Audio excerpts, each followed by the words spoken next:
Alors, nous allons faire le deuxième motif qui ressemble au carré ou la rose carrée. Celui-là, on l'appelle la rose circulaire. Certains l'appellent la rose du carême.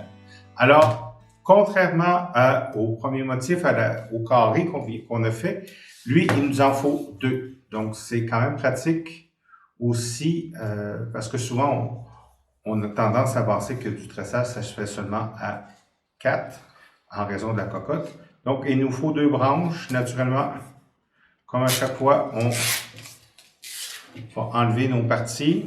On peut garder si jamais on a besoin d'attacher. Il va nous falloir, comme toujours au cas, là je n'ai pas vraiment besoin, mais la paire de ciseaux, l'épingle à cheveux.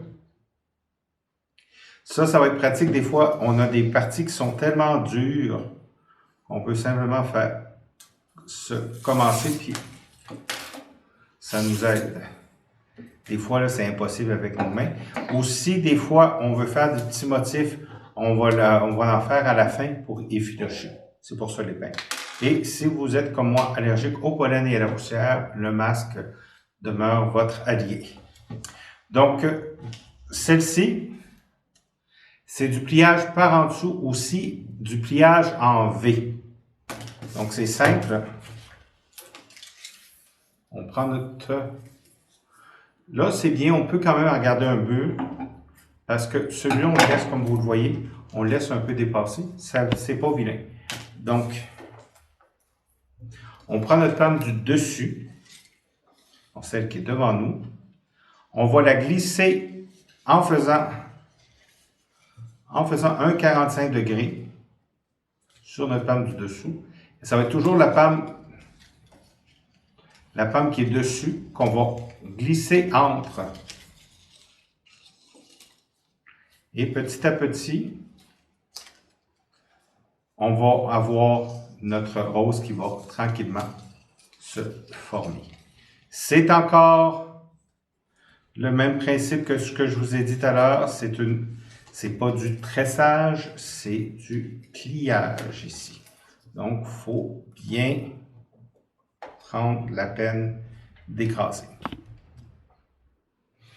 Comme je l'ai dit, là, on commence à voir que la rose est en train de se former. Donc, on prend toujours celui qui est sur le dessus. On vient de glisser en V.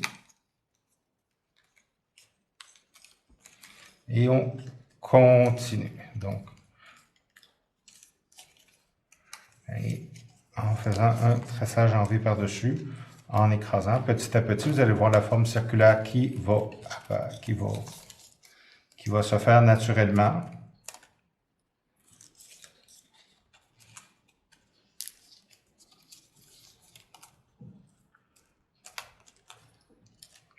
Et vraiment venir la coter vers le centre.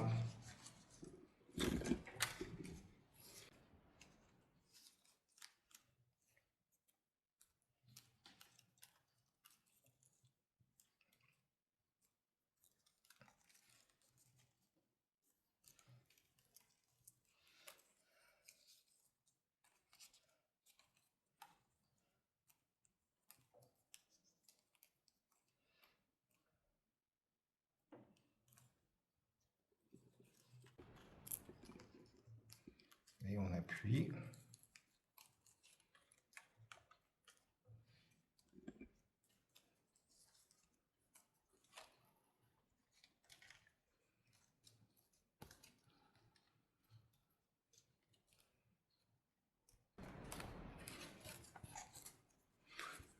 Et là, elle, comme c'est un pliage toujours bas, on pourrait arrêter n'importe quand. On pourrait dire que bon, ça nous suffit.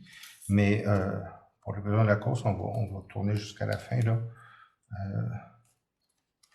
Et moi, j'aime arrêter quand même, si on regarde sur l'autre, j'aime arrêter vraiment presque à la fin. Je trouve que ça fait plus joli, ça fait plus fini.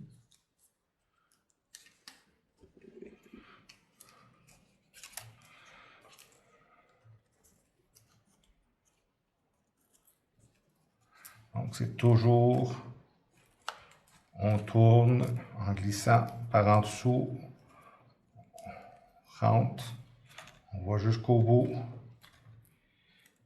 on retourne.